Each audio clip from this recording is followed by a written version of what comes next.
Hello, Merry Christmas to everyone. Welcome to TNMasterPicks. If this is your first time watching my video, I like to open cards, rip packs, have thrift hauls, sometimes from yard sales, garage sales, storage unit flips, different places that we source items. I'm a reseller. My eBay information is below. And this is the first video where I'm doing a combination of ripping cards and also showing you some changes and discussing changes that have happened recently in eBay. Because of that, a couple of the videos are going to get a little bit blurry. I think you can still make out what I'm saying and what I'm talking about. Hopefully the quality the next time I do a video like this will be better. The format here, I'm going to jump in, open 2 packs of Pokemon cards, and then I'm going to go over one change and then open some more packs and then go over the major change at the end, which I think can be a major impact to card resellers who use multi-pick listings. Definitely a change that it can be bad both for your customers and for us when it comes to feedback. Pay attention to that, and I hope you enjoy the video, and again, Merry Christmas.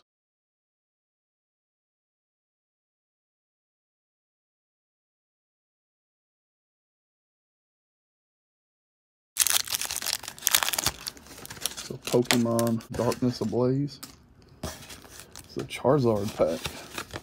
I love packs with Charizard on it, and I don't think I've seen one.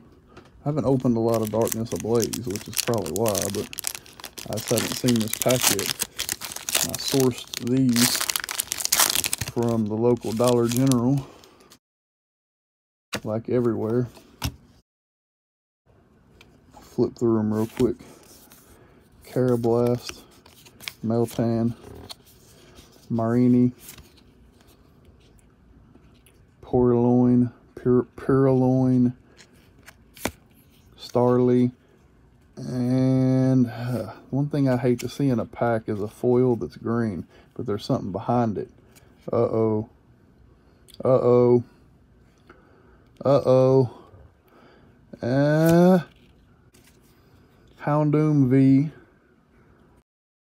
The ultra rare, and it is a fire. It's a pretty cool card. Energy, Piers, Vanillish, Clang.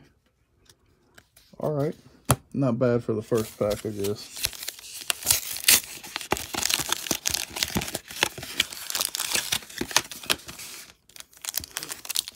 Second pack here.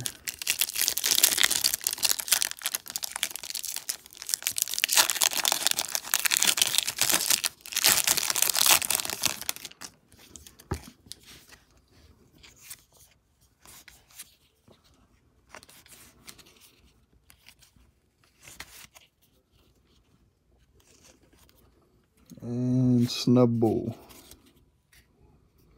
Doesn't appear to be anything behind them. It's okay.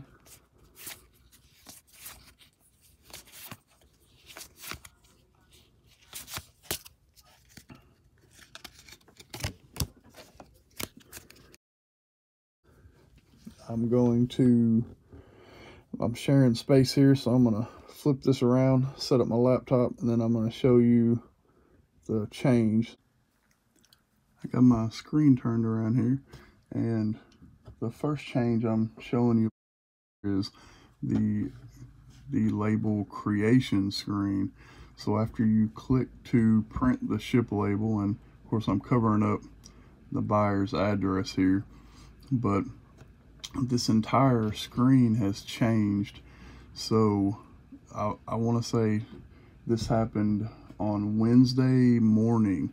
I went in, I had the ship label screen, the previous version, where it just had a button to print the label, and then up here at the top it had a button that said go back to order screen up there, and then that was kind of it. It was all just on one page.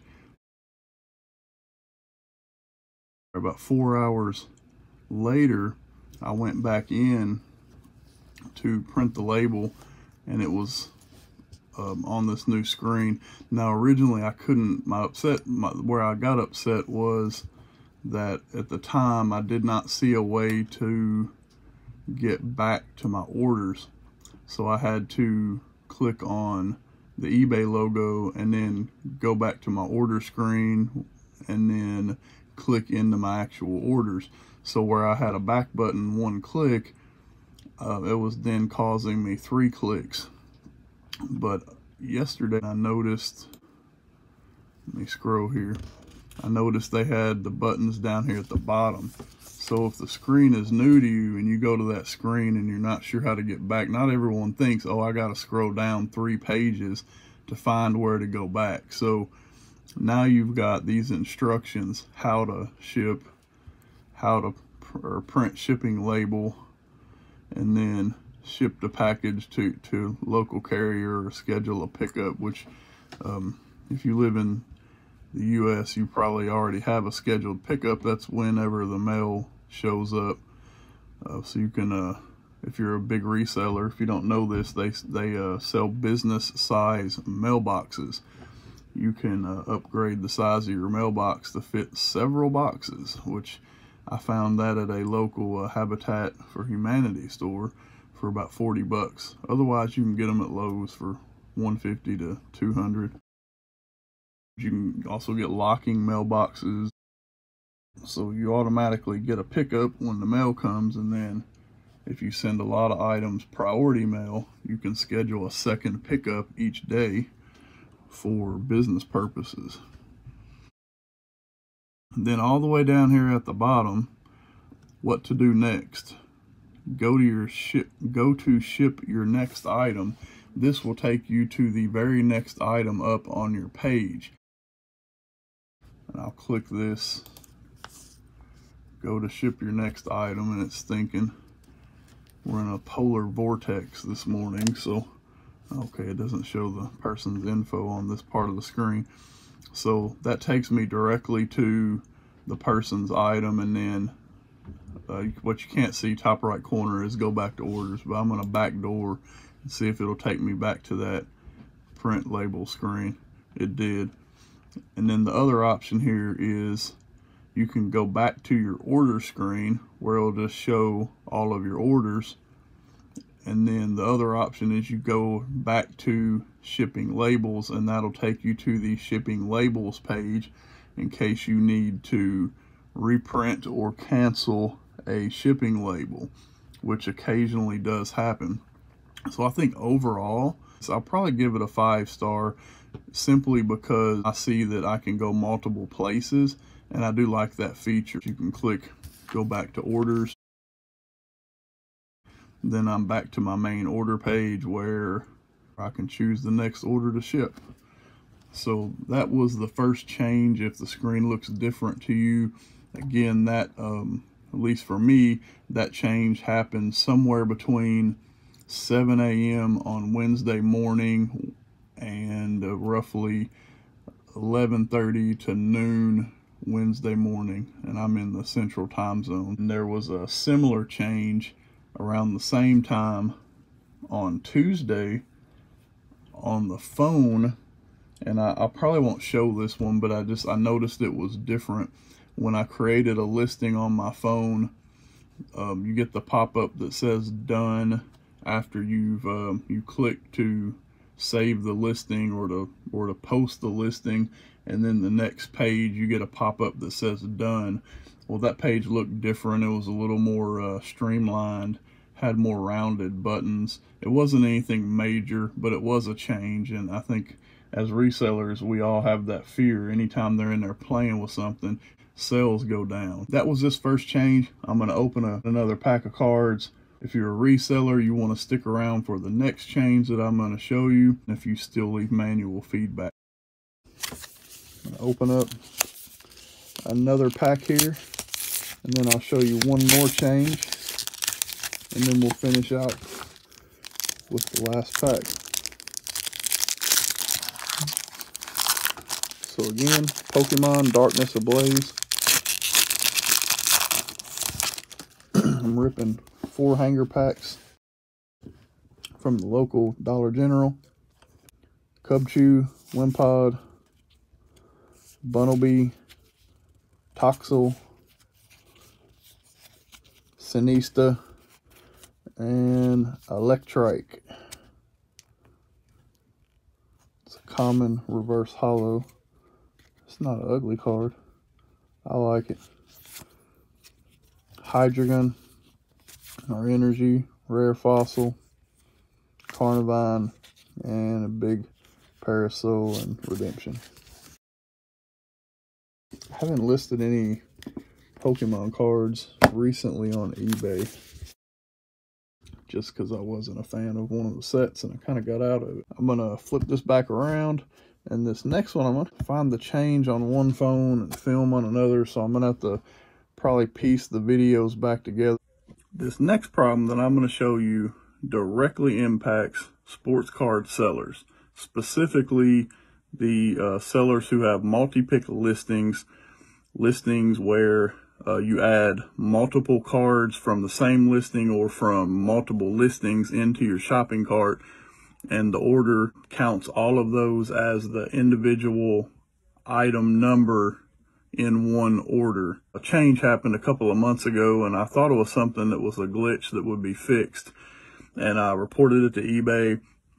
They said they were going to do a ticket, and that never happened. We were accustomed to before. Well, if you have multi-pick listings for sports cards and you still do manual feedback, I don't do automated feedback, so I don't know if it impacts automated feedback. But it's if you do have automatic feedback, you should probably check.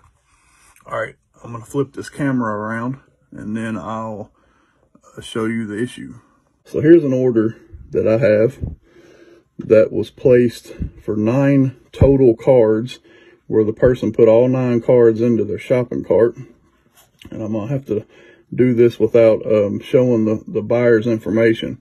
Used to be, a couple of months ago, you could click on this, you could go in and you could leave feedback on each individual item. That buyer would receive, in this case, 9 separate feedbacks. Now I go in here, I'm ready to leave feedback. I have my leave feedback button, or I can hit the drop down, and then there's a leave feedback selection there on the individual item. So I'm going to do this on the first card. Leave feedback. All right. I'm going to click positive. It auto-populates my standard feedback that I leave for people. Very easy, right? Super simple. I'm going to click here to leave that feedback. Then you have to go to each individual item and leave that feedback. I've had orders where there's 30 or 40 cards and you have to leave that feedback individually, but that person also leaves the feedback for me in most cases. So I benefit from that. Now, here's the second item. The option to leave feedback is gone. The option to leave feedback here is still there, so I can click leave feedback. We can't find this transaction. Check your purchases to give feedback. The option to leave feedback disappeared from that screen on the mobile phone. I'm going to refresh my screen. All right, awaiting feedback to buyer. So in eBay, to keep your algorithm correct, you have to leave feedback on each individual item. Eventually, they will drop off as you not leaving feedback. There's a theory that it can impact the algorithm. The point is, I left feedback on the first card. It won't let me leave it on the others, but eBay is still showing that I have to leave feedback on something. That's the issue, is you can't leave feedback on each individual item in your mobile phone. And I'm going to flip my screen around and show you how to fix it. I'll show you the workaround. In your screen that shows your purchases, you can go to awaiting shipment, and then you scroll down here to shipped and awaiting your feedback. You'll see the same orders here. So I'm going to go to the drop down and click on leave feedback. And then from there, I have to use custom feedback and then type it in.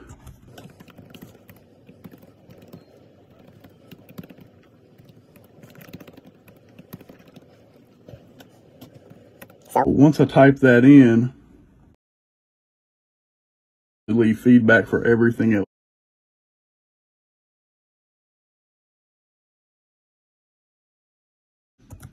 And it doesn't auto-populate it the way it does on the mobile phone app.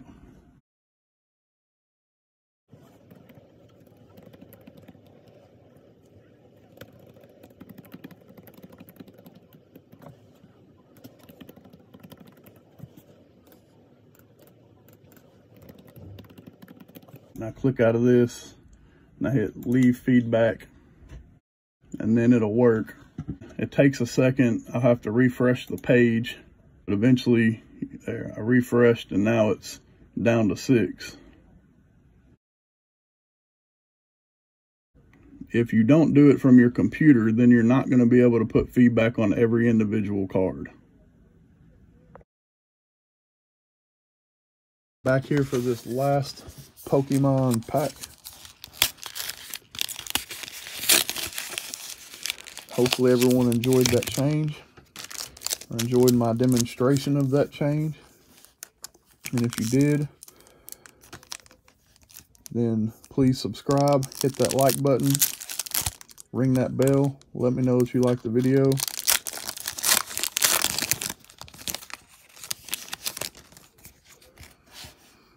And here we are. Centreat, Larvesta, Toxel, Morlul, Skitty, and another fire foil, Fletchinder. Nothing behind it. It's okay. Tazarina, Energy, Glimwood, Tangle, Parasect, and Spikemuth. Not a bad stack. May get some more packs of those next time I have to run to the store for anything. Thank you. This is Andrew with TNMasterPicks, signing out.